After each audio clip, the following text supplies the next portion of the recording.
طارق مسعود کی آواز، طارق مسعود وائس۔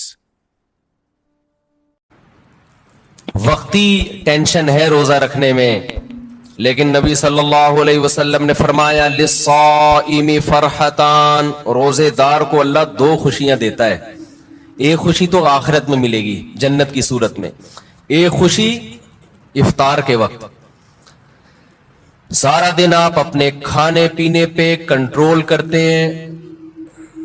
دیکھو کھانے پینے پہ کنٹرول کرنے میں صرف یہ ٹینشن نہیں ہوتی بھوک اور پیاس کی، بڑی ٹینشن یہ ہوتی ہے کسی کام میں دل نہیں لگتا انسان کا۔ روزہ رکھے نا کوئی بھی کام تمیز سے ہوتا نہیں، عادت ہی نہیں ہے۔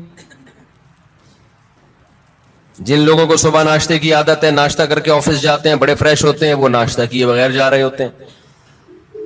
جن لوگوں کو عادت ہے شام کو سٹا لگانے کی، چائے و پینے کی، وہ بغیر چائے کے۔ تو زبان خشک اور وہ آہستہ آہستہ، باڈی کی تو ضرورت نہیں ہوتی اتنا کھانے پینے کی، لیکن عادت تو لائف کہتے ہیں نا بورنگ لائف ہو جاتی ہے، بور ہونا شروع ہو جاتے ہیں، کسی کام میں دل نہیں لگ رہا۔ لیکن جب اللہ تعالی ہمیں افطاری کے دسترخوان پہ بٹھاتے ہیں، چند نوالے پیٹ میں اترتے ہیں، کیسی طبیعت فریش ہو جاتی ہے۔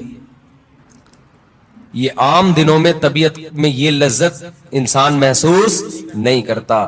تو اللہ نے کیا فرمایا، نبی نے کیا فرمایا کہ ایک روزے دار کو جو خوشی ملے گی وہ آخرت میں ملے گی، اور ایک خوشی دسترخوان پہ جب وہ افطار کرتا ہے وہ بھی بڑی مزے کی خوشی ہوتی ہے۔ اور میں آپ سے ایک گزارش کرتا ہوں، اس کا مذہب سے براہ راست تعلق نہیں ہے، میڈیکل سائنس سے ہے، لیکن مذہب بھی صحت کو کی ترغیب دیتا ہے نا صحت بنانے کی۔ رمضان میں ایک کام آپ کر لیں، تھوڑا کھانے پینے پہ کیا کر لو میرے بھائی، کنٹرول کر لیں۔ ہوتا یہ ہے کہ صبح سحری سے لے کے رات تک، مغرب تک جب ہم بھوکے پیاسے رہتے ہیں، ہماری باڈی کا فیٹ ختم ہونا شروع ہوتا ہے، باڈی نتھرنا شروع ہوتی ہے، جسم کی زکات نکلنا شروع ہوتی ہے، جسم فریش ہونا شروع ہوتا ہے۔ اس کے بعد جو حساب کتاب افطار کے وقت میں پھوڑنا پھاڑنا ہوتا ہے، اس سے باڈی کی ایسی کی تیسی ہو جاتی ہے۔ رمضان میں ہارٹ اٹیک کے واقعات میرا خیال ہے عام دنوں سے زیادہ ہی ہوتے ہیں۔ بھائی اللہ میاں نے کھانے کی چھٹی دی ہے، پھوڑنے کی چھٹی؟ کھانے اور پھوڑنے میں کیا ہے؟ بولو، فرق ہے۔ نبی صلی اللہ علیہ وسلم نے فرمایا بدترین برتن جس کو بھرا جائے نا وہ انسان کا پیٹ ہے۔ کوئی برتن فل بھرا ہوا اللہ کو اتنا برا نہیں لگتا جتنا انسان کا پیٹ برا لگتا ہے اللہ کو۔ میں نہیں کہہ رہا کہ حرام ہے زیادہ کھا لیں آپ، حلال حرام کی بات نہیں ہے، ناپسندیدہ شریعت کی نظر میں بہرحال ہے، حرام نہیں ہے۔ اب آپ کہیں گے بھوکے پیاسے بھی کھانے بھی نہیں دے رہا اللہ میاں، ابھی بھی پابندیاں لگا رہے، اللہ پابندی نہیں لگا رہا، لگا کھا لو، پھوڑ دو، جتنا پھوڑنا ہے پھوڑ دو، پڑے ہوئے خود ہی ہو گئے نا، پھوڑ دو، حرام نہیں ہے، لیکن پسندیدہ کام نہیں ہے۔ تو رمضان میں آپ اپنے آپ کو عادی بنا سکتے ہیں کم کھانے کا، اچھا کھانے کا۔ میں بھی سموسے پھوڑتا ہوں، پکوڑے پھوڑتا ہوں، لہذا میں آپ کو یہ کہوں کہ سموسے نہ کھائیں، پکوڑے نہ کھائیں، یہ غلط ہو جائے گا۔ جب میں کھانے لگوں گا میرے گھر والے میرا ہی بیان چلا دیں گے کہ آپ خود لوگوں کو بول رہے ہو کہ سموسے مت کھاؤ اور خود کیا کر رہے ہو، کھا رہے ہو، لہذا میں ایسی بات کیوں کروں جو میں خود نہیں کر رہا۔ لیکن ہم سب مل کے عزم کر لیتے ہیں آپس میں کہ تھوڑا کیا کریں گے، کنٹرول، میں بھی کوشش کروں گا۔ اب گھر والے کہیں گے بیان دیکھو، میں کہا میں نے کوشش کا وعدہ کیا تھا، تو کوشش ہی تو ہو رہی ہے کہ میرا ہی بیان مجھے ہی سنایا جا رہا ہے۔ کوشش کی جا سکتی، سموسے بھی کھا لیں اعتدال سے۔ میں نے بہت دیکھا ہے لوگوں کو افطاری میں بہت زیادہ پھوڑتے ہیں، مسائل کھڑے ہو جائیں گے آپ کے لیے۔ شربت پہ شربت پیے جا رہے ہیں، چینی کے نا پیے جا رہے ہیں، کولڈ ڈرنک پہ کولڈ ڈرنک پیے جا رہے ہیں۔ اچھا کمال کی بات یہ کہ افطاری میں طبیعت سے پھوڑتے ہیں، پھر نماز کے بعد آ کے کھانا کھاتے ہیں۔ یہ آج تک کم از کم میری کھوپڑی میں یہ چیز نہیں آئی کہ اب کھانا کیسے کھا رہے ہو یار. یا تو ایک کھجور سے روزہ افطار کیا ہوتا, نماز پڑھ کے آگے کھانا کھاتے. یہ بہت جگہ ہم نے دیکھا ہے, افطار پارٹیوں میں بھی ہوتا ہے. پہلے افطار پارٹی میں کیک, پیسٹریاں, سموسے, پکوڑے اور چکن اور کیا کچھ ہوگا, وہ کھانے کے بعد چلو جی اب جماعت سے نماز پڑھے, اب کھانا لگا ہوا ہے. اب مجھے کہہ رہے ہو تو کھانا لگا دیا. کھانا یہ کیا کھایا ہم نے بھائی؟ ایک آدمی نے کم از کم 6 سموسے کھائے ہیں اور اتنے پکوڑے کھائے ہیں, تو اب کھانا کیا؟ تو لوگ کہتے ہیں کھانا روٹی سالن کو کہا جاتا ہے اور چاول کو کہا جاتا ہے. یہ جو ہم نے کھایا ہے کھانے سے پہلے, جو نماز سے پہلے افطاری میں, یہ روٹی سالن نہیں تھا. یہ سموسے, پیسٹریاں, پکوڑے اور پتہ نہیں رول اور کیا کیا چیزیں آ رہی ہیں, یہ تو وہ تھا. پیٹ جو ہے نا, پیٹ, اس کو نہیں پتا کھانے کی ڈیفینیشن ہندوستان اور پاکستان میں کیا چل رہی ہے اس وقت. پیٹ یہ دیکھتا ہے کہ اوپر سے کوئی چیز آ رہی ہے, اس کو ہضم کرنا شروع کر دو. پیٹ اسی کو کھانا کہتا ہے. نہیں آئی بات میرا خیال ہے. ایک دفعہ ہمارا پشاور جانا ہوا تو ہمارے کچھ میزبان تھے, وہ ماشاءاللہ پٹھان لوگ تو ویسے ہی بڑے سخی ہوتے ہیں. انہوں نے کیا کیا, میرے لیے نا دیسی مرغیوں کی وہ لا کے رکھ دی. دیسی مرغیاں نا روسٹ, بڑی زبردست تھی وہ, رانے اس کی بھنی ہوئی, ہم نے پھوڑ دی. وہ ماشاءاللہ بڑے ہیوی کھانا تھا, تو میں نے اچھی طرح طبیعت سے کھا لیا, بڑا مزہ آیا. میں تو کہا ہو گیا کھانا بھائی, اتنی دیر میں اب کھانا آ رہا ہے. اب مجھ پہ نا, کیونکہ وہ پھر کھلاتے بھی زبردستی ہیں, مجھ پہ راشا تاری ہو گیا. میں نے کہا اللہ خیر کرے اب کیا ہوگا. انہوں نے کہا وہ سب کھانا. میں نے کہا بھائی ہمارے اندر تو طاقت نہیں ہے. انہوں نے کہا تمہارے باپ کو بھی کھانا پڑے گا. ان کا یہ الفاظ نہیں تھے, لیکن اسٹائل اسی قسم کا تھا. وہاں ایسا نہیں ہو سکتا کہ کھانا آئے اور آپ نہیں کھاؤ. پھر ہم نے کھایا, تھوڑا سا کھایا. تو افطاری میں کیا کر رہے ہوتے ہو بھائی؟ تو آپ بہترین, آپ تجربہ کر کے دیکھ لو میرے مشورے پر. افطاری میں شربت نہ پیو آپ. میں آپ کو بتا رہا ہوں, آپ کا دماغ ایسا فریش ہو جائے گا نا, آپ کہو گے واہ مزہ آ گیا بھائی. اکثر آپ نے دیکھا ہوگا افطاری کرتے ہی لوگ ٹن ہو جاتے ہیں, دیکھا ہوگا نا. مغرب کے بعد گھر جاتے ہیں, بستر سے اٹھا ہی نہیں جاتا. پھر تراویح میں ایسے جھوم رہے ہوتے ہیں جیسے جن پر لگتا ہے کسی نے کوئی قبر سے مردہ اکھاڑ کے لا کے یہاں کھڑا کر دیا ہے. یہ حالت ہوتی ہے. آپ کو جو نیند آتی ہے نا, میٹھا کھانے سے آتی ہے, خوب سمجھ لیں, کارب لینے سے آتی ہے. آپ اپنی خوراک میں کاربوہائیڈریٹ کو کم کر دیں, آپ فریش بھی ہوں گے, نیند بھی نہیں آئے گی, جسم کو طاقت پوری ملے گی. آپ افطاری میں تجربہ کر کے دیکھ لیں, میٹھے میں صرف کھجور کھائیں آپ افطاری میں, اس سے نیند نہیں آئے گی. کھجور میں کوئی الگ ٹائپ کا میٹھا ہوتا ہے. آپ نے افطاری میں شربت نہیں پینا, آپ نے افطاری میں روٹی چاول نہیں کھانے, تھوڑے سے کھا لیں آپ, زیادہ نہیں کھائیں. کھجور کو فوکس کریں آپ, جو چنے کی چاٹ وغیرہ ہے نا اس کو فوکس کریں, وہ کھائیں, پیٹ بھی بھر جائے گا آپ کا. سفید چنا نہیں آتا اور کالا چنا, اس کی کوئی مزے کی چاٹ یا لوبیا کی چاٹ بنا کے وہ پھوڑ دیں آپ, پیٹ بھی بھرے گا آپ کا. لیمن پی لیں, لیمن, لیمو کا تھوڑا سا, بے شک تھوڑی بہت چینی ڈال, وہ بغیر وہ اس کے پیا نہیں جاتا, شہد ڈال دیں اس میں تو زیادہ اچھا ہے, وہ پی لیں آپ اپنے خرچے پہ. یہ سارے کام اپنے خرچے پہ کرنے ہیں, ایسا نہ ہو مجھے فون کر رہے ہو ہم نے آپ اتنا کچھ انتظام کر لیا ہے پیسے بھجوا دیں. تو کھجورے پھوڑ دیں آپ افطاری میں, اور چاٹ واٹ سے پیٹ بھر لیں آپ, یہ چنے کی چاٹ وغیرہ سے نا, دہی بڑے وغیرہ سے, اس سے پیٹ بھر لیں آپ. تو آپ کو نیند نہیں آئے گی, آپ فریش ہو جاؤ گے, طاقت بھی پوری ملے گی آپ کو. اور یہ جو افطاری کر کے ٹن سے گھوم رہے ہوتے ہیں نا, اور تراویح میں بھی ادھر ادھر جھوم رہے ہوتے ہیں, یہ کیفیت آپ کی نہیں ہو. تو اس رمضان میں کوشش کر لیں روٹی چاول تھوڑا کم کر دیں, میٹھی چیزیں تھوڑا کم کر دیں. ہاں میٹھے میں کھجور کھا لیں آپ, اس سے انشاءاللہ کچھ نہیں ہوگا بلکہ فائدہ ہی ہوگا. تو یہ تھوڑا سا اس دفعہ ہمارے مشورے پہ آپ کنٹرول کر کے دیکھیں, مزہ نہ آئے پیسے واپس. تو آپ کو لگے گا آپ کی نگاہیں روشن ہو گئی ہیں, دماغ فریش ہو گیا ہے, آپ کا حافظہ اور اچھا ہو گیا. میں نے تجربہ کیا, میں ہوائی باتیں نہیں کر رہا. روزہ رکھو اور روٹی چاول ذرا کم کھاؤ افطاری میں اور سحری میں بھی, آپ ایسا نتھرنا شروع ہو جاؤ گے, ایسی آنکھوں میں بینائی آپ کی تیز ہو جائے گی اور ایسی فریش ہو جاؤ گے کہ ہٹو بچوں ہو جائے گا بس. اور کیا کہوں میں, وہ ایک مولوی صاحب تقریر کر رہے تھے نا, نہیں وہ ان کی تقریر سنا رہا میں آپ. تو وقت بھی پورا ہو گیا ہے. تو یہ تھوڑا سا رمضان میں کیا کرنا ہے, تھوڑا سا میٹھے پہ تھوڑا سا کیا کر لو بھائی, کنٹرول کر لو. میٹھے پہ, روٹی چاول بھی میٹھی ہی چیزوں میں شمار ہوتا ہے اس کا, کیونکہ اس میں کارب بہت زیادہ ہے. تھوڑا سا کنٹرول کر لیں. دیکھو آپ کی صحت, کیونکہ رمضان کا تحفہ اللہ نے غیر مسلم کو نہیں دیا, کس کو دیا ہے, مسلمان کو. تو مسلمان اس کو صحت بنانے میں بہترین استعمال کر سکتا ہے. تو روحانی فائدے بھی ہوں گے اور جسمانی بھی. لیکن مسلمان صبح سے لے کے شام تک روزہ رکھ کے افطاری میں طبیعت سے پھوڑ پھاڑ کے جسمانی قوت کا بجائے اس کو بنانے کے اس کا بیڑا غرق کر دیتے ہیں اور بیڑا ہی غرق ہو جاتا ہے. تو اللہ تعالی ہم سب کو ہدایت دے اور تمیز سے کھانے پینے کی توفیق عطا فرمائے.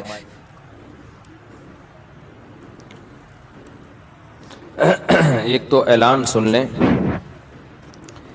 کہ میرے شیخ حضرت مفتی عبد الرحیم صاحب جن سے میں بیعت ہوں, ان کا ایک یوٹیوب چینل بن گیا ہے مفتی عبد الرحیم کے نام سے. تو آپ لوگ اس کو سبسکرائب کریں. بہت بڑے بزرگ ہیں, بہت تجربہ ہے ان کا, تقوی, علم, اہل اللہ کی صحبت. وہ تو جب آپ ان کے بیانات سنیں گے تو آپ کو اندازہ ہوگا. تو بعض دفعہ انسان کے پاس علم بہت ہوتا ہے, تجربہ نہیں ہوتا, وہ بھی بعض دفعہ لوگوں کو گمراہ کر دیتا ہے. بعض دفعہ تجربے ہی ہوتے ہیں, علم نہیں ہوتا. بعض دفعہ دونوں چیزیں ہوتی ہیں, تقوی نہیں ہوتا, اللہ کا خوف نہیں ہوتا. بعض دفعہ تینوں چیزیں ہوتی ہیں, حکمت نہیں ہوتی جو اہل اللہ کی صحبت سے انسان کو حاصل ہوتی ہے. تو ان میں الحمدللہ یہ چاروں صفات ہیں, تبھی ہم نے ان کو اپنا شیخ بنایا ہے. تو اس لیے ان کا سن لیا کریں, بہت فائدہ ہوگا انشاءاللہ. اور جب کوئی انسان میں کوئی بڑی صلاحیت ہوتی ہے نا, کام اللہ بہت لیتے ہیں, تو اس کے خلاف پروپیگنڈا بھی بہت ہوتا ہے. ہمارے ملک میں پازیٹیو وے میں کام کرنا دنیا کا مشکل ترین کام ہے. کوئی شخص ممبر پہ بیٹھ کے الٹی الٹی پھینکنا شروع کرے نا, تو لوگ اس کو پسند کرتے ہیں, زبردست خاندانی. مخالفتیں کرتا رہے, وہ ایسا وہ ایسا وہ ایسا, فوج ایسی, عمران خان ایسا, مسلم لیگ ایسی. ہر ایک میں برائیاں بھی ہوتی ہیں, اچھائیاں بھی ہوتی ہیں, لیکن جو نیگیٹو باتیں کرے گا نا, سیاستدانوں کے کیڑے نکالنا شروع کرے گا, ان کو گالیاں دینا شروع کرے گا, حکمرانوں کو برا بھلا کہنا شروع کرے گا, اچھی چیز میں بھی برا بھلا کہہ رہا ہوگا. ہر چیز میں نیگیٹو بات جو کرتا ہے اس کا منجن ہمارے ہاں بہت جلدی بکتا ہے. لیکن جو کام کے لوگ ہوتے ہیں نا, جن کو تبدیلی لانی ہے, وہ یہ دیکھتے ہیں کہ منفی بات بیان کرنے کا, چاہے وہ صحیح بھی ہو, فائدہ ہے یا نہیں ہے. اس کی مثال ایسے دیکھو, ایک عورت کا میاں جو ہے وہ نالائق ہے, باہر اس کا چکر چل رہا ہے کہیں, بہت غلط کام کر رہا ہے نا. اب آپ کو چاہیے کہ آپ اس کو جا کے بتاؤ, یار تم باہر کی عورتوں سے غلط کر رہے ہو, یہ تمہارا گھر خراب ہوگا, بری بات ہے, انسان کے بچے بن جاؤ. تو یہ اس کی علامت ہوگی آپ پازیٹیو وے میں کام کر رہے ہو.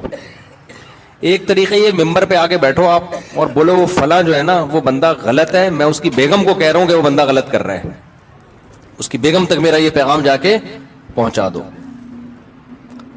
یا اس کی بیوی کو جا کے بتا رہا ہے تمہارا میاں یہ کچھ کر رہا ہے. اس کا مطلب یہ آدمی سوسائٹی میں کوئی پازیٹیو تبدیلی نہیں چاہتا, بس اس کو حق بیانی کا شوق ہے. حق بیانی کا کیا ہے, شوق ہے بے موقع. اب جا کے اس کی بیگم کو بتانے کی کیا ضرورت تھی, یار لڑوا رہے ہو میاں بیوی میں, طلاقیں دلوا رہے ہو, اس سے کیا وہ چکر چھوڑ دے گا. آپ خود سمجھاؤ, اس کے باپ کو بتاؤ. اس طرح عورت کو شوہر کے خلاف, شوہر کو عورت کے خلاف, باپ کو بیٹے کے خلاف, بیٹے کو باپ کے خلاف. تو ہمارے ہاں بہت سے لوگ اس طرح سے ملک کی اصلاح کی کوشش کر رہے ہیں کہ عوام کو حکمرانوں کے خلاف, عوام کو اسٹیٹ کے خلاف, اور ایسی مخالفت ہونا جس سے فائدہ ہو کہ بھئی یہ غلط ہے یہ صحیح ہے. تو وہ مخالفت برائے مخالفت ہو رہی ہے, اس کے نتیجے میں ریاست کا بیڑا غرق ہونے والا ہے, جو حالات چل رہے ہیں.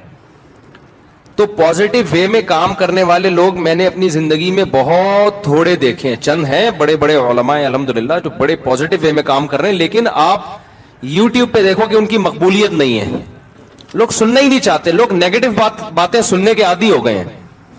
ہر اچھے کام کی غلط توجیہ پیش کرنا اور ہر غلط کام کے جو آپ کا لیڈر جو اچھا کر رہا ہے اس کو غلط کہنا, یعنی جو غلط کر رہا ہے اس کو اچھا کہنا, اور دوسرے کا لیڈر جو اچھا بھی کر رہا ہے اس کو بھی غلط کہنا. یہ پالیسی چل رہی ہے ہمارے یہاں.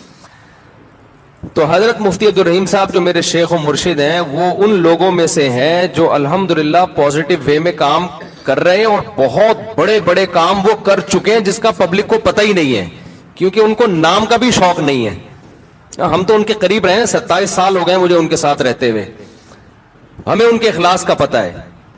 لیکن جب ایک بات یاد رکھو, جب آپ پازیٹو وے میں کام کرو گے نا, بہت سے لوگ آپ کی ٹانگیں کھینچیں گے. کوئی آپ کو اسٹیبلشمنٹ کا کہے گا, کوئی بوٹ پالیشیا کہے گا, کوئی حکمرانوں کا وفادار کہے گا, جبکہ نہ وہ اسٹیبلشمنٹ سے 1 روپیہ لیتے ہیں, نہ کبھی لیا انہوں نے, نہ حکمرانوں سے ان کا کوئی مفاد ہے, لیا ہی نہیں کبھی نا.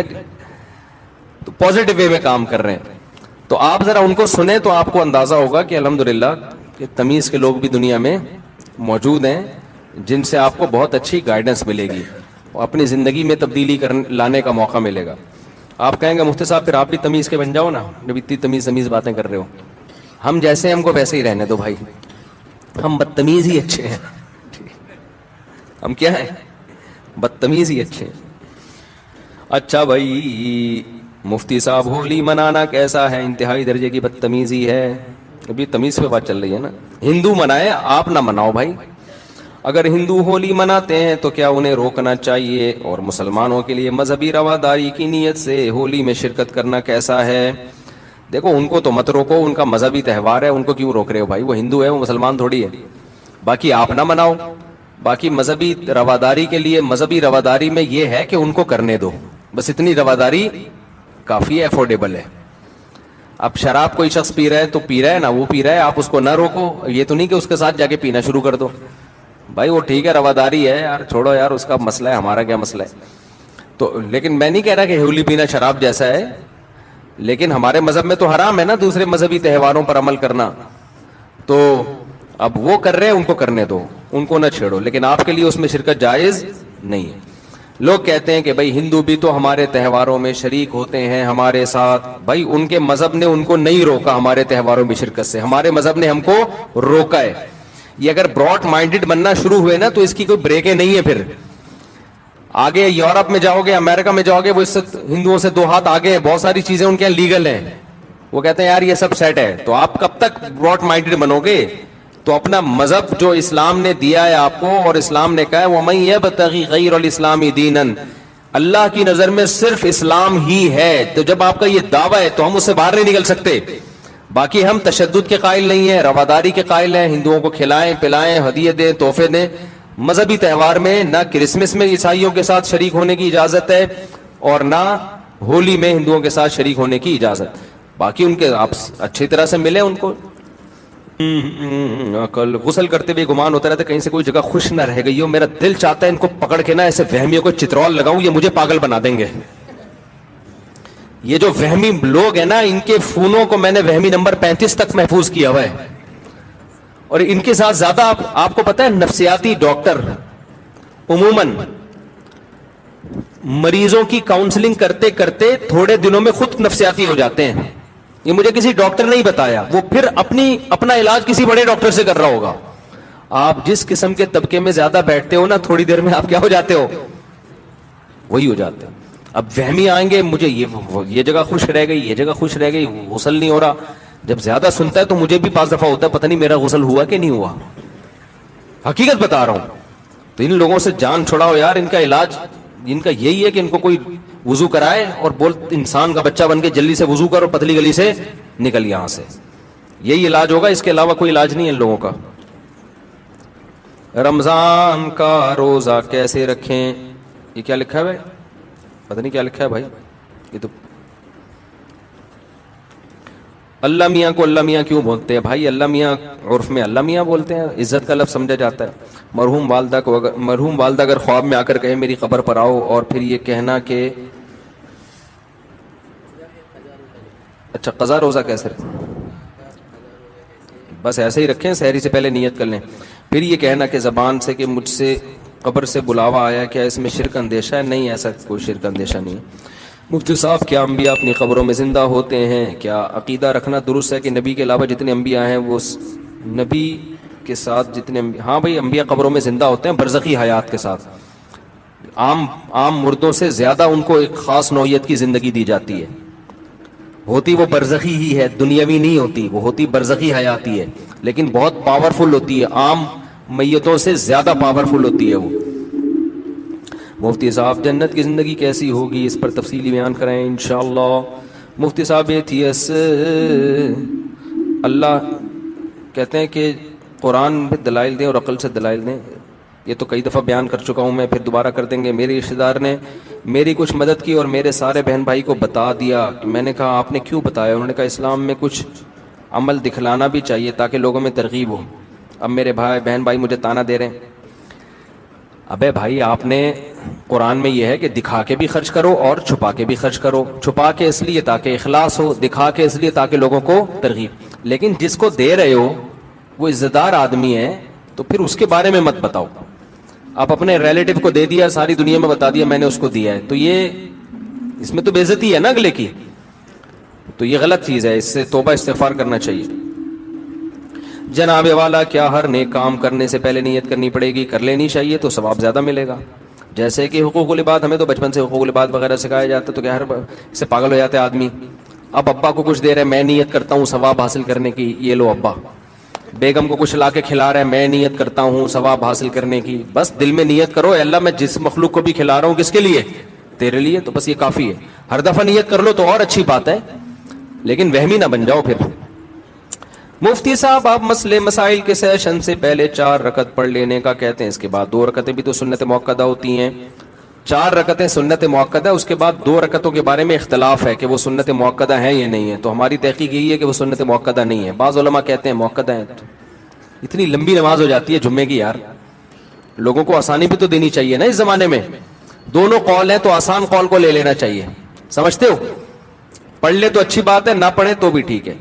میرے لیے دعائے خیر فرما دیجئے, دل سے دعا اللہ تعالیٰ آپ کو دنیا اور آخرت کی بھلائی دے. اہلیہ نے سلام بھیجا, دل سے دعا ہے جی, علیکم علیہ السلام, دل سے دعا ہے آپ دونوں کے لیے. یورپ کے قانون کے مطابق طلاق یا خلا کی صورت میں آدھی جائیداد دینی پڑتی ہے. شریعت کے مطابق اگر مال عورت کا ہو تو مرد کو کیا حکم ہے؟ جبکہ اس نے خلا کی شرط یہ لگائی ہے کہ جائیداد ملے گی تو طلاق دوں گا. یہ شرط صحیح نہیں ہے. مرد نے جب طلاق دے دی تو صرف مہر دینا پڑتا ہے اور عدت کا نان نفقہ دینا پڑتا ہے, اور عورت نے اگر طلاق لی ہے تو اس کو مہر واپس کرنا پڑتا ہے, جائیدادیں دینی نہیں پڑتی. سمجھتے ہو؟ تو طلاق کی صورت میں جو یورپ میں قانون ہے کہ آدھی جائیداد عورت کی مرد کو دے دی جائے یا مرد کی عورت کو, یہ غیر شرعی قانون ہے. تو مرد کے لیے وہ لینا حلال نہیں ہے. اگر قانون نے فیصلہ کر دیا کہ عورت کی آدھی جائیداد مرد کو دی جائے گی تو مرد پر لازم ہے کہ وہ واپس کر دے. قانون نے فیصلہ کر دیا کہ آدھی جائیداد عورت کو دے دو تو عورت پر لازم ہے کہ وہ واپس کر دے. سمجھتے ہو کہ نہیں سمجھتے؟ ان کا قانون ہے, وہ اپنے حساب سے چلیں گے, ہم کس کے حساب سے چلیں گے؟ اپنے, کیونکہ اللہ کا قانون پہلے موجود ہے ہمارے سامنے. اچھا بھائی مفتی صاحب, آپ نے سورہ بقرہ کی تفسیر بیان کرتے ہوئے کہا تھا کہ بغیر علم ارادے کے کفری جملہ کہنے پر گناہ نہیں, پھر نکاح کی تجدید بھی. بعض دفعہ لوگوں کو پتہ نہیں ہوتا ہے, ایسی غلطی سے منہ سے کچھ نکل جاتا ہے, فوراً لوگ فتویٰ لگا دیتے ہیں. شلوار پینٹ کو ٹخنوں سے نیچے کرنے نماز پڑھنے سے نماز پر کیا اثر ہوتا ہے؟ نماز قبول نہیں ہوتی, حدیث میں ممانعت ہے. ان اللہ لا يقبل صلاة رجل مسبل ازارہ, کوئی بھی چیز جو نیچے آ رہی ہو نا تو آپ اس کو ٹخنوں سے نیچے نہیں لے جا سکتے, اس کو اوپر رکھنا ضروری ہوگا. اور کسی نے بھائی کوئی سوال پوچھنا ہو یہاں سے؟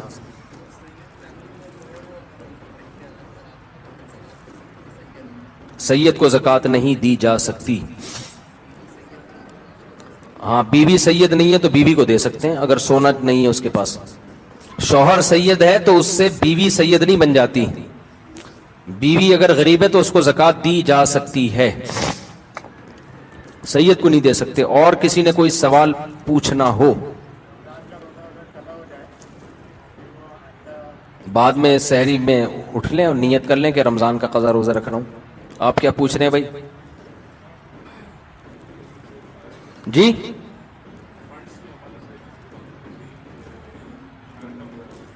ہاں, اسلامی بینک میں ٹھیک ہے.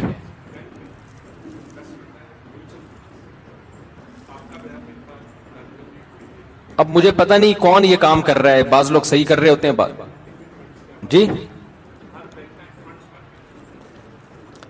اب مجھے ہر بینک کا پتہ نہیں ہے کہ وہ شریعت کو فالو کر بھی رہے ہیں کہ نہیں کر رہے.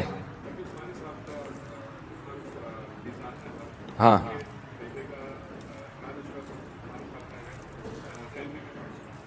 وہاں بھی جائز ہے, ہاں جائز ہے.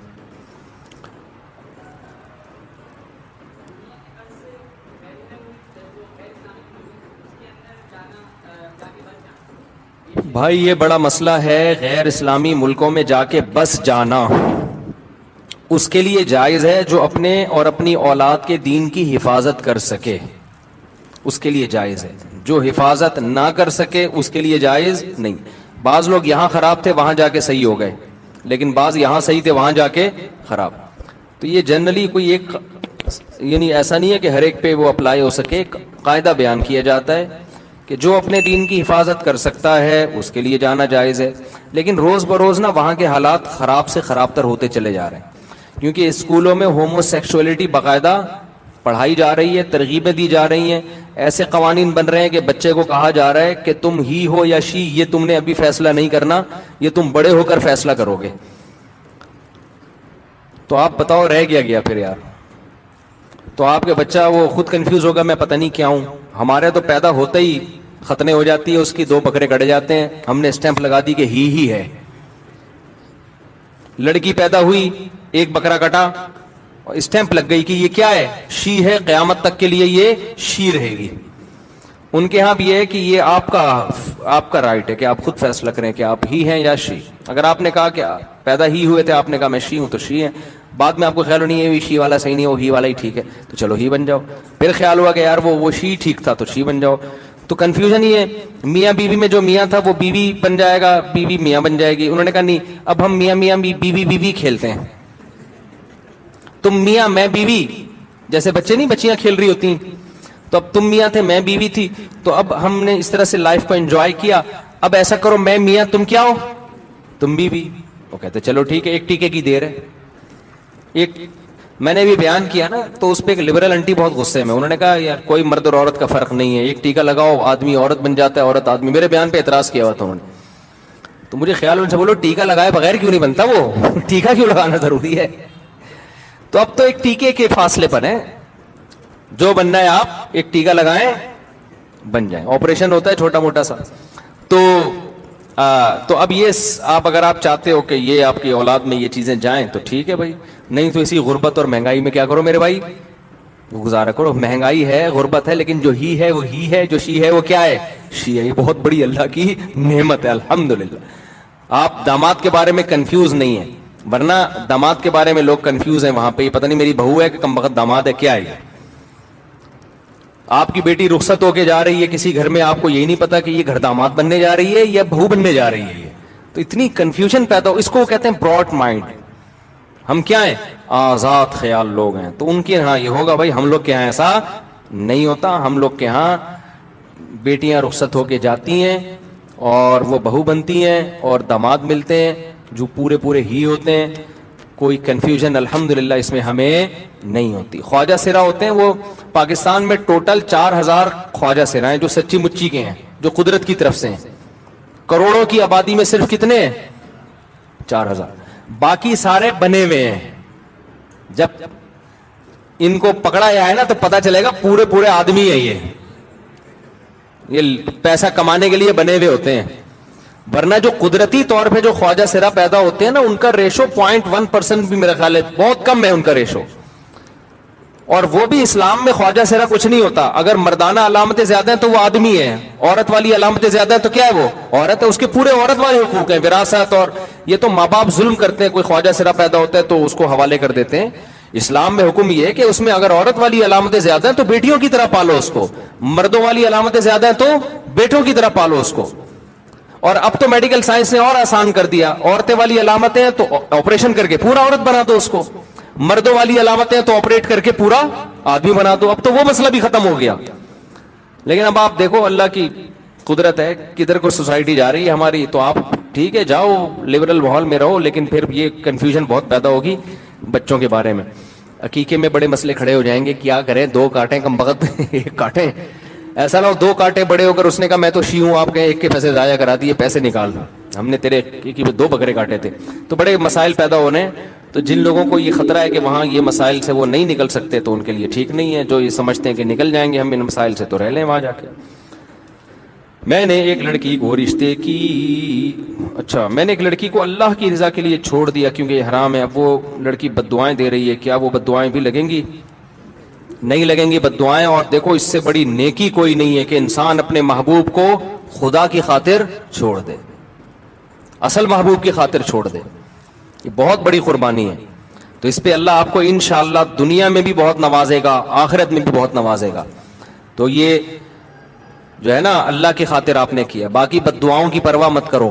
یہ بد دعائیں, اگر وہ کہتے ہیں نا کوے کی بد دعاؤں سے بیل مرتے, تو کوئی بھی بیل زندہ نہ رہتا. اور آپ اس کو بلاک کر دو, گھننے بن کے بد دعائیں نہ لو اس سے. بعض دفعہ میسج دیکھ رہے ہیں, دیکھو کوئی نئی بد دعا تو نہیں آئی ہوئی. تو مقصد ہوتا ہے کہ اس انجوائے کرنا نا تھوڑا, دیکھیں محبوب نے کیا بھیجا, اور خوش ہو رہا ہوتا ہے کتنا ٹینشن میں ہے بھائی, زبردست. تو اس کا طریقہ یہ ہے کہ نسیم منسیہ, بلاک کر دیا نمبر, ختم. عزت دار آدمی بیوی رکھتا ہے بس, اس کے علاوہ اس کے پاس کوئی آپشن نہیں. اس کی فائدہ پھر وہ اپنی نسلوں میں اٹھاتا ہے. عزت دار اولاد ملتی ہے, غیرت مند اولاد ملتی ہے جو اس کو محبت دیتی ہے. اور جو ٹھرکی قسم کے لوگ ہوتے ہیں, سب سے بڑا نقصان اولاد کو پتا ہوتا ہے میرا باپ 2 نمبر ہے, وہ باپ کو باپ والی عزت نہیں دیتی. سمجھتے ہو کہ نہیں سمجھتے؟ تو ہمارے گھروں میں جو عزت اور محبت ہیں, یہ اسی وجہ سے ہے کہ ہمارے گھروں میں الحمدللہ مردوں میں میجورٹی پاک دامن ہے. اب خرابیاں آ رہی ہیں تو گھروں کا ماحول خراب ہوگا.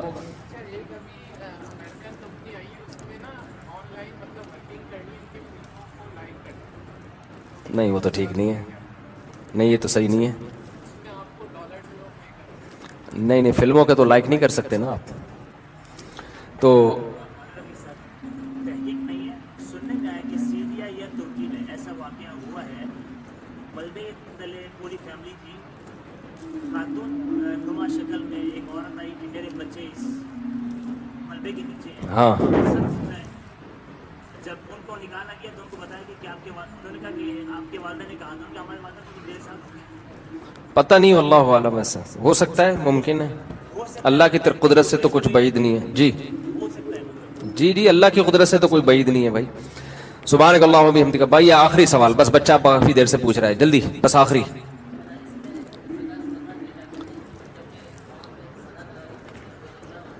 بس مدرسہ قابل اعتماد ہو تو زکوٰۃ صدقہ دیں, قابل اعتماد نہیں ہے تو نہیں دیں, ٹھیک ہے. باقی وہ وکالت نامہ لے لیتے ہیں. نہیں, مدارس میں دونوں طرح کی رقمیں آتی ہیں, زکوٰۃ بھی آتے ہیں, نفلی صدقے بھی آتے ہیں. تو سادات پر پھر وہ دوسرا کر دیتے ہیں. سبحانک اللہم و بحمدک, اشہد ان لا الہ الا انت, نستغفرک و نتوب الیک. آپ سے کہ اللہ کی قسم مذہب میں اللہ نے اتنا سکون رکھا ہے. ہم تو کبھی آپس میں بیٹھ کے بات چیت کرتے ہیں, ہم کہتے ہیں یار ہم جیسے نالائقوں کو اللہ نے, اتنے نالائق لوگ ہیں ہم, پھر بھی ہمیں سکون کی زندگی دے دی. یہ تو صرف اسلام کی برکت ہے. اگر ہماری زندگی میں یہ جو ٹوٹا پھوٹا مصنوعی سا اسلام, ہم اس کو حقیقی اسلام بھی نہیں کہہ سکتے, ہم کتنے پانی میں تو ہمیں پتا ہے, یہ نہ ہوتا ہم تو حیران ہوتے ہیں لوگوں کو دیکھ کے, یار یہ گھروں میں کیسے زندگی گزار رہے ہیں. تو وحشیانہ زندگی ہے, درندگی والی زندگی ہے, حیوانوں والی زندگی ہے.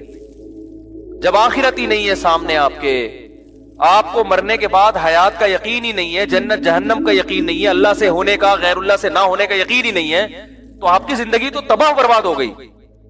میں وہ تبلیغی جماعت والوں کی مثال لازمی دیتا ہوں. دیکھو اللہ سے ہونے کا یقین کی انہوں نے بڑی خاندانی مثال دی. پچھلے ہفتے ایک تبلیغی جماعت کے ایک سعودی عرب کے عالم آئے ہوئے تھے, مکہ کے عالم تھے.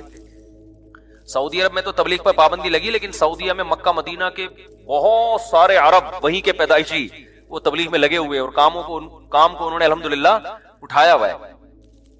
تو انہوں نے بڑی پیاری مثال دی. انہوں نے کہا دیکھو ہم تو مثال دیتے ہیں نا کہ آگ میں ابراہیم علیہ السلام کو ڈالا گیا مگر آگ نے نہیں جلایا, کیونکہ آگ جلانے میں کس کی محتاج ہے؟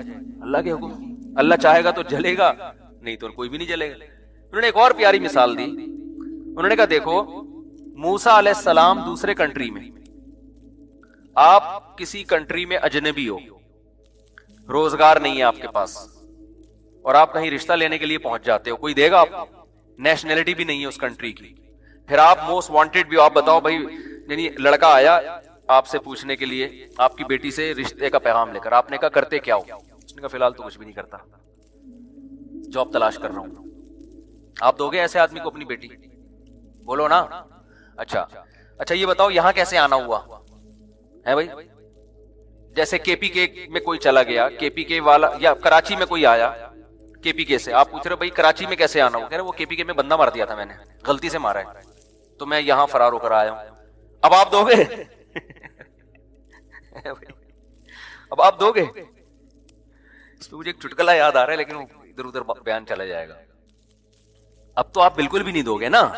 اب بھائی تم پہ تو ویسے ہی کیس بنا ہوا ہے یار, میں اپنی بیٹی تمہارے حوالے کیسے کر دوں؟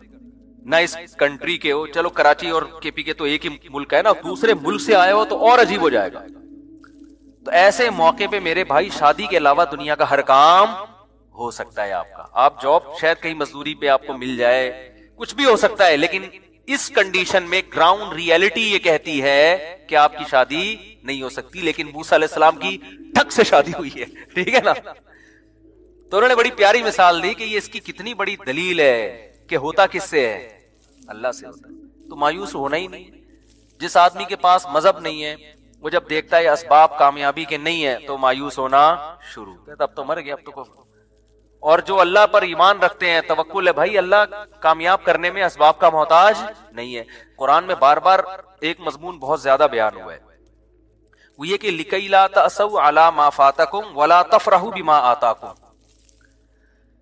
کتنی بیلنس والی زندگی انسان کی گزرتی ہے. اللہ فرماتے ہیں کہ سب کچھ اللہ کے ہاتھ میں ہے. یہ اللہ تمہیں اس لیے بتا رہا ہے تاکہ کوئی چیز تمہیں نہ ملے تو اس پہ افسوس نہ کرو, اور مل جائے تو اترانے کی کوشش نہ کرو. ہو کیا رہا ہے دنیا میں؟ دنیا میں دو ہی قسم کے لوگ آپ کو زیادہ تر ملیں گے. کچھ ایسے ہوں گے جو تکبر سے اکڑے ہوئے ہوں گے نا, یہ میری گاڑی ہے, یہ میرا پرسنالٹی ہے, یہ میرا صحت ہے, اور یہ میرا بزنس ہے, یہ میرا بنگلہ ہے. جو کامیاب سمجھے جاتے ہیں دنیا میں, وہ ہر وقت کس میں لگے رہیں گے؟ شو بازی میں. وہ پیسہ بھی ہے ان کے پاس, عزت بھی ہے, شہرت بھی ہے, اور ڈینگے مارتے رہیں گے سارا دن بیٹھ کے. دوسرے وہ لوگ ہیں جو ہر وقت ناشکری کی بات ہے, پیسے ہی نہیں ہے. وہ واقعہ تھا نا, ہمارے حضرت نے کسی مولوی صاحب سے پوچھا کہ اتنا عرصہ ہو گیا شادی کیوں نہیں کی, کہ پیسے ہی نہیں ہے. حضرت ان کی نقل اتار کے بتائیے, ایسے غمزدہ ہو گئے, انہوں نے کہا نا پیسے ہی نہیں. تو وہ ہر بات پہ کیا کہے گا؟ پیسے ہی نہیں, مہنگائی بڑھ رہی ہے, کیا کریں یار. تو وہ روتا. دو ہی طرح کے لوگ ملیں گے. اعتدال والے آپ کو مارکیٹ میں کم ملیں گے, یا تو خوشی میں اترا رہا ہوگا, دوسروں کو نیچا سمجھ رہا ہوگا, یا غم میں ڈپریشن میں جا رہا ہوگا. تو قرآن کیا کہتا ہے کہ سب کچھ کس کے ہاتھ میں ہے؟ اللہ کے ہاتھ. اور اللہ یہ تمہیں اس لیے بتا رہا ہے تاکہ جب خوشی ملے تو اتراؤ نہیں. اللہ 2 منٹ لگائے گا چھیننے میں اگر اللہ چاہے گا, سمجھتے ہیں نا. تو زیادہ چوڑے ہو کے روڈ پہ گھومنے کی ضرورت نہیں ہے. یہ میری گاڑی, یہ میرا بنگلہ, اور یہ میرا بزنس, اور 4 شادیاں. ایک مثال دے رہا ہوں, اب یہ بھی تھوڑا سا کلچر آنے لگا ہے معاشرے میں. اور جناب یہ میرا بزنس دیکھو, یہ میری بلڈنگ ہے, اور یہ وغیرہ جو لوگ کر رہے ہوتے ہیں. میری صحت دیکھو, ڈولے دکھا رہے ہوتے ہیں نا ایسے کر کے. ایسا نہ ہو کسی باڈی بلڈر کو ڈولے دکھا رہا ہو اس کو میرا بیان سنا دیں, وہ ویسے بھی دکھا رہا ہوگا کہ مقابلے بھی ہوتے ہیں ان کے, میں شو مارنے کے لیے, دوسرے کو نیچا دکھانے کے لیے جو ڈولے دکھا رہا ہو نا وہ غلط ہے. سمجھ رہے ہیں کہ نہیں سمجھ رہے؟ تو اللہ نے بتایا کہ یہ تمام طاقتیں کس کے ہاتھ میں ہیں؟ اللہ کے ہاتھ. کیا مطلب؟ جتنی پاور ہے نا اس وقت, جتنے وسائل ہیں, اللہ چاہے گا 2 منٹ میں چھین لے گا. تو جس آدمی کے دماغ میں یہ استحضار ہو کہ میں اسباب سے متاثر نہیں ہوں گا, اللہ مسبب الاسباب ہے, وہ جب چاہتا ہے انسان سے ساری نعمتیں چھین لیتا ہے. فرعون سے کیسے چھینی؟ فرعون کا تصور تھا کہ میں اسی دریا میں غرق ہو جاؤں گا. ابھی کوئی تھا اس کے دل میں تصور؟ اور ہم نے اپنی زندگی میں دیکھے ہیں, لوگ بڑے مالدار لوگ ہوتے ہیں, ایسا دیوالیہ ہوتا ہے کہ دیکھو جیسے اللہ متقی کو ایسی جگہ سے رزق دیتا ہے نا جہاں سے اس کا گمان بھی نہیں ہوتا, تو اللہ بعض دفعہ ایسی جگہ سے رزق چھینتا بھی ہے کہ جہاں سے آپ کا گمان بھی نہیں ہوتا, وہاں سے رزق چھین جاتا ہے. آپ سمجھتے ہو کہ یہ گارڈ ہی انسان کو قتل کر دیتے ہیں, حالانکہ وہ کس کے لیے رکھے ہوتے ہیں؟ حفاظت کے لیے. وہاں سے اللہ نے نقصان پہنچایا جہاں سے آپ کو نقصان کا گمان تھا ہی نہیں. وہاں سے کہتے ہیں نا آستین کا سانپ بن کے آ جاتے ہیں لوگ. تو رزق اللہ ایسی جگہ سے چھین لیتے ہیں, ایسے طریقے سے چھین لیتے ہیں جہاں سے انسان کا گمان بھی نہیں ہوتا, ایسے چھنتا ہے رزق. تو نہ انسان پر اترانا اچھا لگتا ہے, ہر وقت ڈرتا رہے اللہ سے بھائی, اور نسبت کس کی طرف کرے؟ اللہ کی طرف. بھائی اللہ نے دیا, یہ اللہ کی نعمت ہے.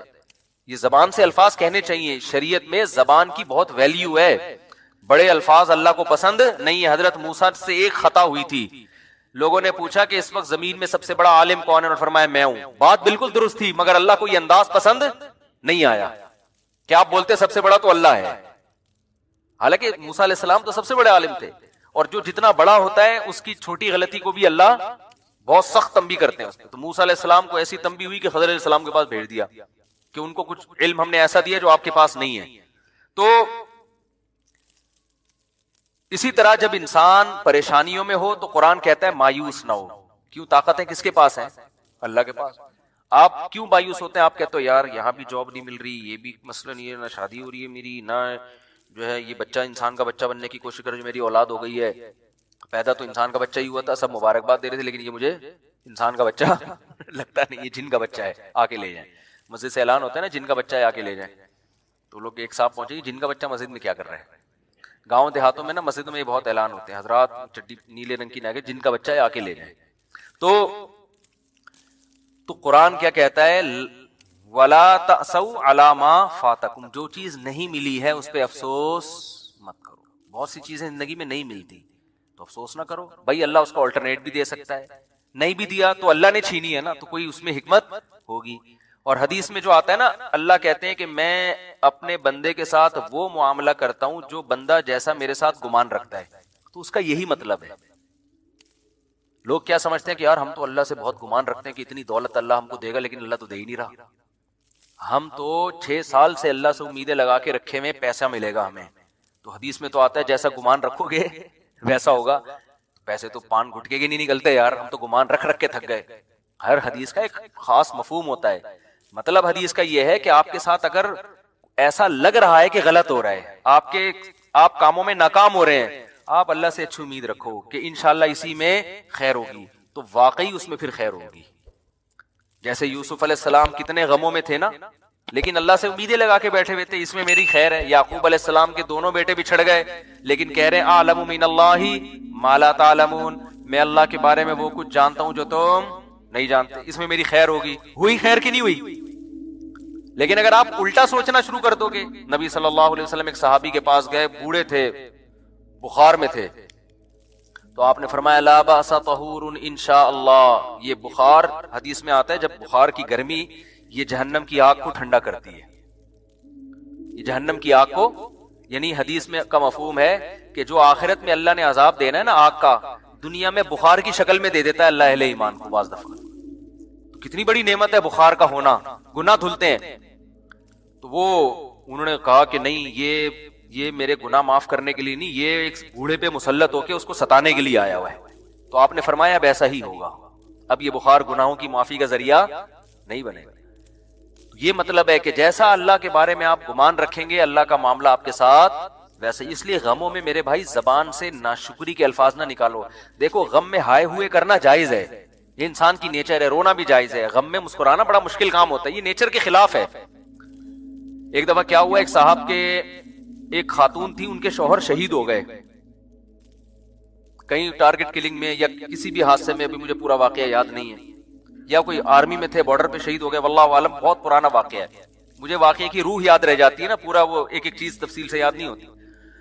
اب کیا ہے کہ ان کے گھر میں جب خبر لے کر آئے ہیں کہ تمہارے شوہر شہید ہو گئے, تو خبر لانے والا اتنا بیوقوف آدمی, اس نے کہا آپ کے لیے خوشخبری ہے کہ آپ شہید کی بیوہ بن گئی ہیں.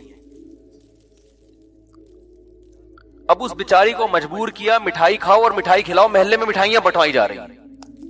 لوگ بھی کہہ رہے ہیں یار ماشاءاللہ دیکھو کیسا حوصلہ ان لوگوں کا کہ شہید پہ خوشی منا رہے ہیں. بھائی ٹھیک ہے, اللہ نے بہت بڑا مقام دے دیا, لیکن چاہے شوہر جنت میں ہی گیا ہو, عورت سے شوہر جدا تو ہو گیا نا. اب وہ بیچاری جو اس کے ریلیٹیو ہے نا, انہوں نے مجھے بتایا کہ وہ رو بھی رہی ہے اور اس کو کہہ رہے ہیں رونا نہیں ہے, رونا نہیں ہے, گناہ ملے گا, گناہ ملے گا. تو یہ کیا ہے, یہ بالکل شریعت کے خلاف تعلیمات ہیں. بھائی اس کو رونے دو بیچاری کو, غم تو ہوا ہے نا, مٹھائی بٹھائی نہیں بنتی ایسے موقع پہ. شہادت بہت بڑا رتبہ ہے, شہید کے لیے ہے نا, وہ مٹھائی کھلائے, ٹھیک ہے نا, تو اس کو تو کھلا نہیں سکتے, قبر میں جا کے لڈو کھلائیں اس کو, اس کے لیے تو ہے.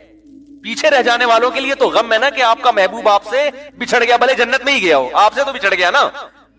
ارے آپ کا جگری دوست امریکہ جا رہا ہو, خوش ہو, آپ پھر بھی رخصت کرتے ہوئے روتے ہو اس کو کہ بیٹا امریکہ جا رہا ہے, مایوں کی تمنا تھی میرا بچہ امریکہ میں جائے, کماؤ پوت بنے, پیسے کما کے بھیجے, لیکن جس دن جا رہا ہوتا ہے اس دن ماں خوش ہو رہی ہوتی ہے, رو رہی ہوتی ہے کہ بھائی مجھ سے تو بہرحال جدا ہو رہا ہے نا.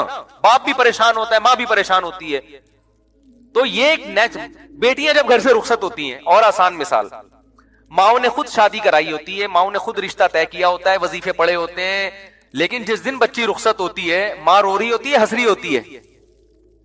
بولو نا, اب کوئی اس پہ اعتراض کرے, لو اتنی مشکل سے رشتہ ملا, یہ تو رو رہی ہیں, واپس کرو اس رشتے کو بھائی, لے کر آ بھائی, چل بھائی دفعہ یہاں سے. کیا خیال ہے؟ 50-50 یاد آتا ہے ایسے موقع پہ نا. کیمرہ لگا ہوا تھا, روتے ہوئے رخصت کیا نا ماں نے بیٹی کو, ڈرامے بھی ہوتے ہیں نا, تو وہ کیمرہ مین نے بتایا کہ کیمرہ آن کرنا بھول گیا تھا. اس نے کہا کم بخت اتنی مشکل سے کیونکہ یادگار ہوتی ہے نا, ساری زندگی دیکھنا ہے, اگر وہ نہیں روئے گی تو جب شادی کی ویڈیو بعد میں جا کے دیکھیں گے بولیں گے یار کیسی ماں ہے, روئی نہیں رہی, بچی رخصت ہو رہی ہے گھر سے. تو وہ کیمرہ لگایا ہوا تھا 50-50 میں, روتے ہوئے رخصت کیا جا رہا ہے.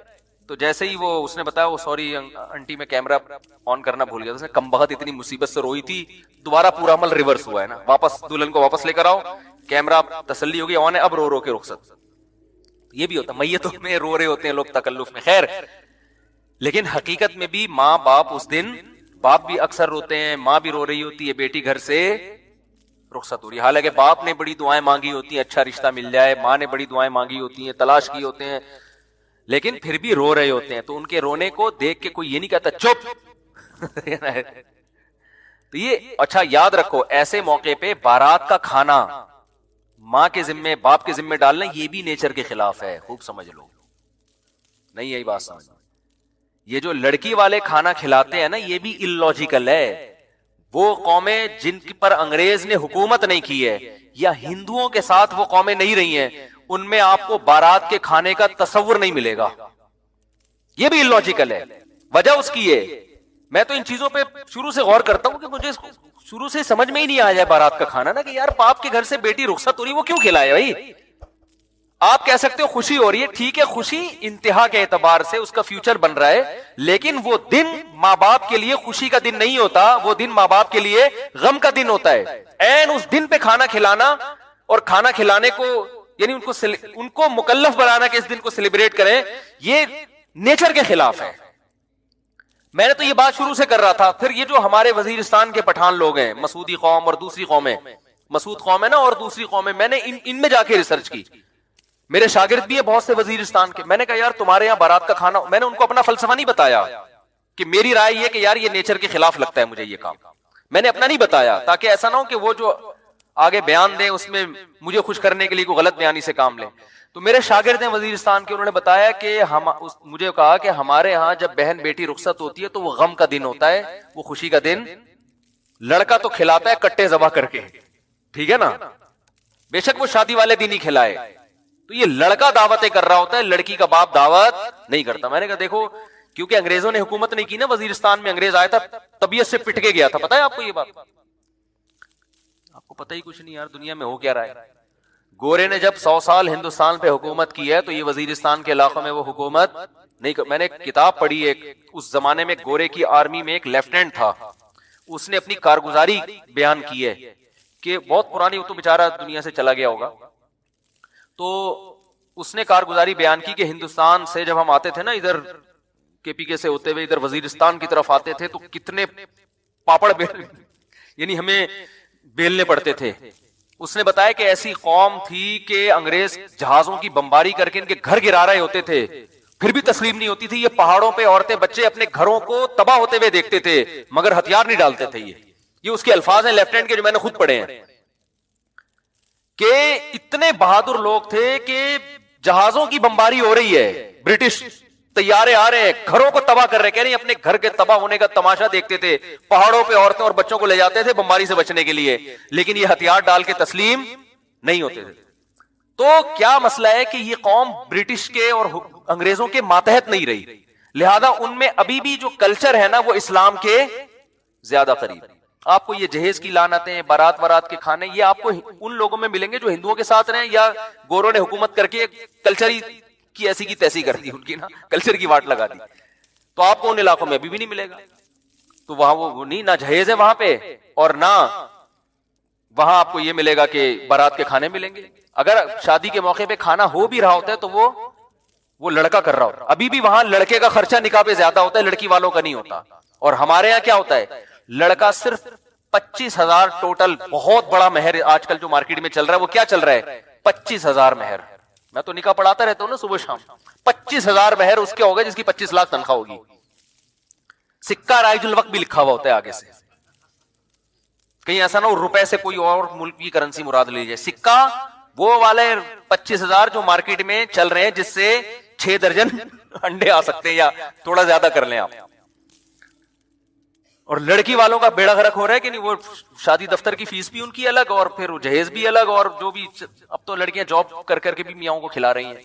تو خیر، تو یہ بھی جو بارات کا کھانا ہے نا، اس کو بھی حوصلہ شکنی کریں، اس کی کوئی تک نہیں بنتا. باپ اس دن غمزدہ ہوتا ہے، بیٹی گھر سے رخصت ہو کے جا رہی ہوتی ہے. ہاں باپ خوش ہو رہا ہے کہ چلو جان چھوٹ رہی ہے، وہ ایک الگ بات ہے، لیکن وہ بچی کے مستقبل کے لیے رخصت تو کر رہا ہوتا ہے، لیکن ان کے گھر سے ایک ان کے جگر کا ٹکڑا رخصت ہو رہا. وہ خوش نہیں ہوتے اس دن.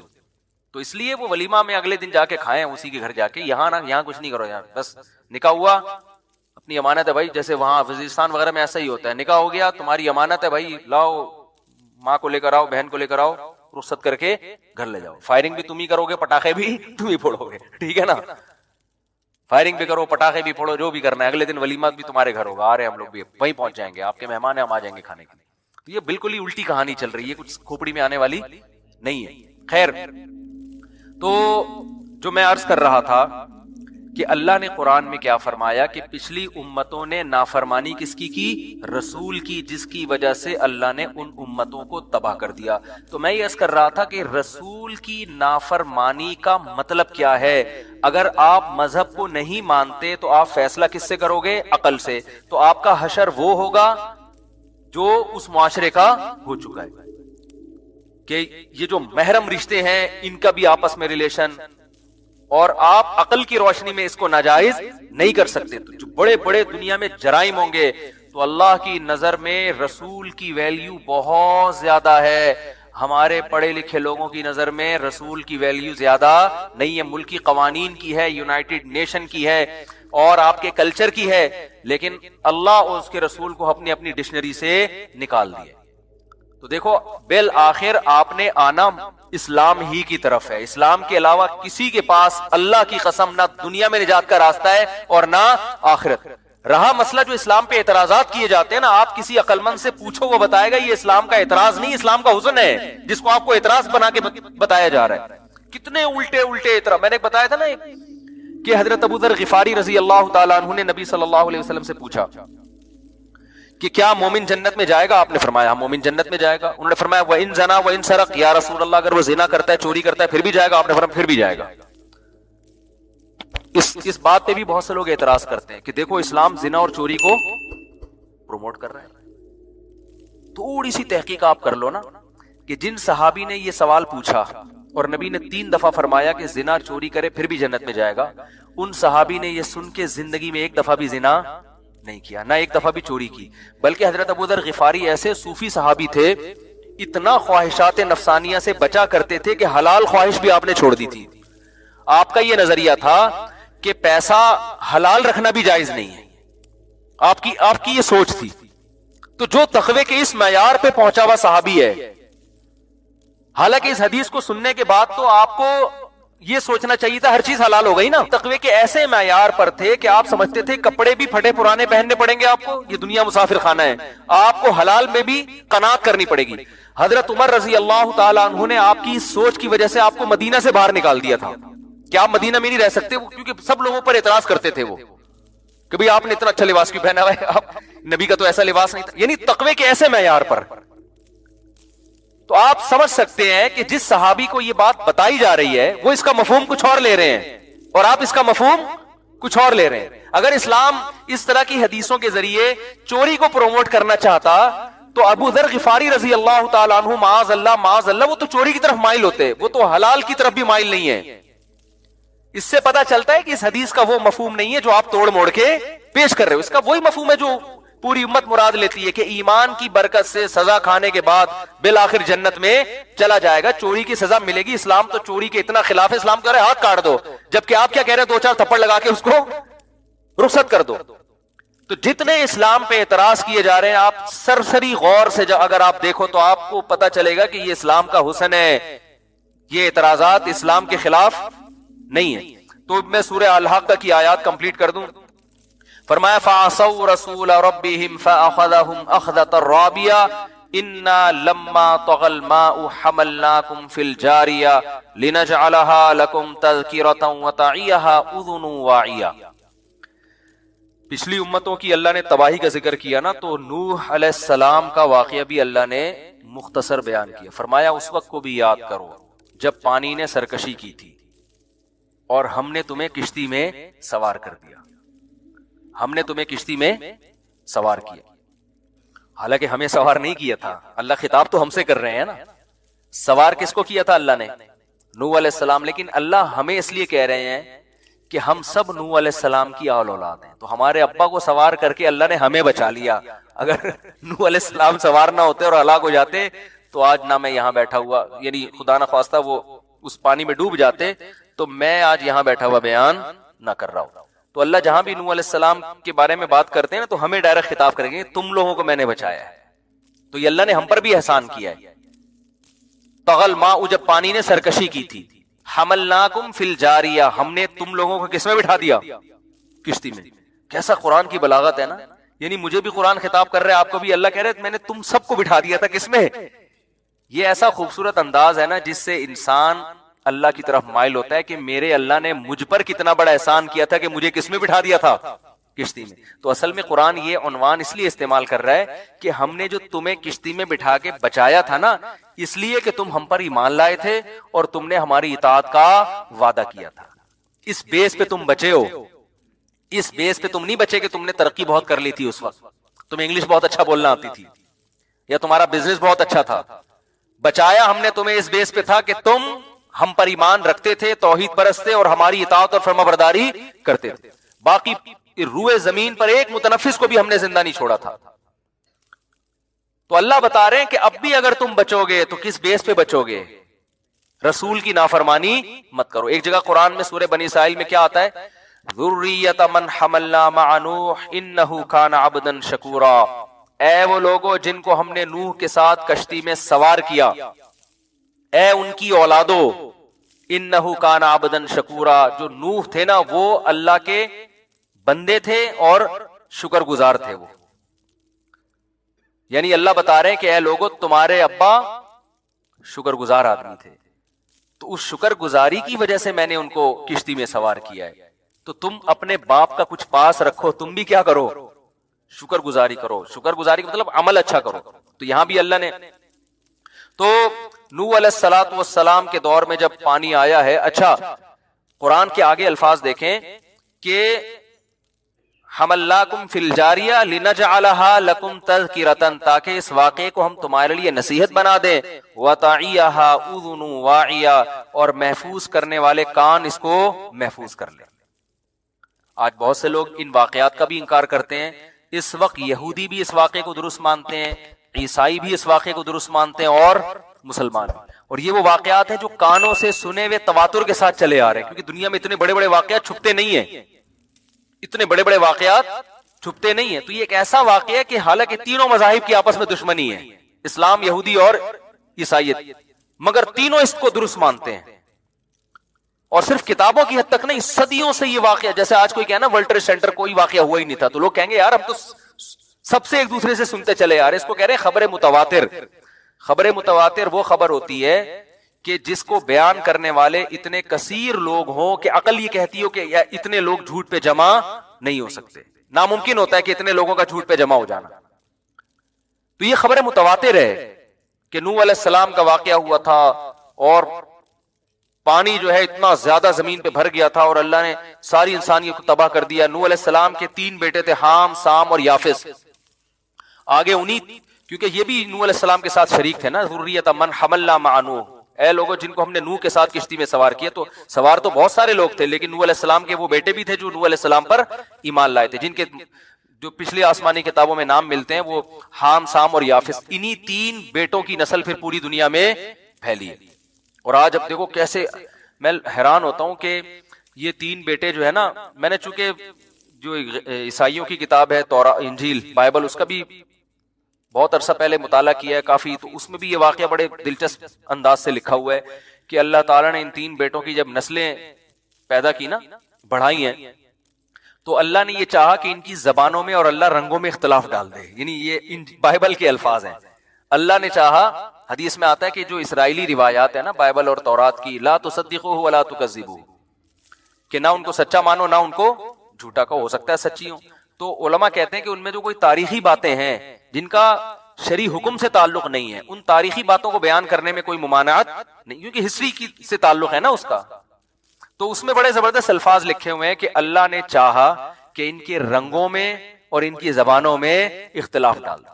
لہذا جب ان کی اولادیں مائگریٹ کر کے گئی ہیں نا، مختلف علاقوں میں جا جا کے آباد ہونا شروع ہوئے، تو آپس میں رنگ ایک دوسرے سے مختلف ہونا. جو افریقہ میں جا کے آباد ہوئے وہ اتنے بلیک ہو گئے کہ اندھیرے میں نظر آ ہی نہیں رہے. جو یورپ میں جا کے آباد ہوئے وہ اتنے گورے چٹے ہو گئے کہ دھوپ میں نظر، ایسا ہی ہو رہا ہے نا، ایک باپ کی اولاد ہے لیکن کلر میں فرق. کچھ اتنے لمبے لمبے ہو گئے ہیں بھائی، کچھ ایسے ہیں کہ وہ جتنا کھا رہے ہیں چھوٹے ہی ہوتے جا رہے ہیں. ٹھیک ہے، قدوں میں کتنا فرق ہے.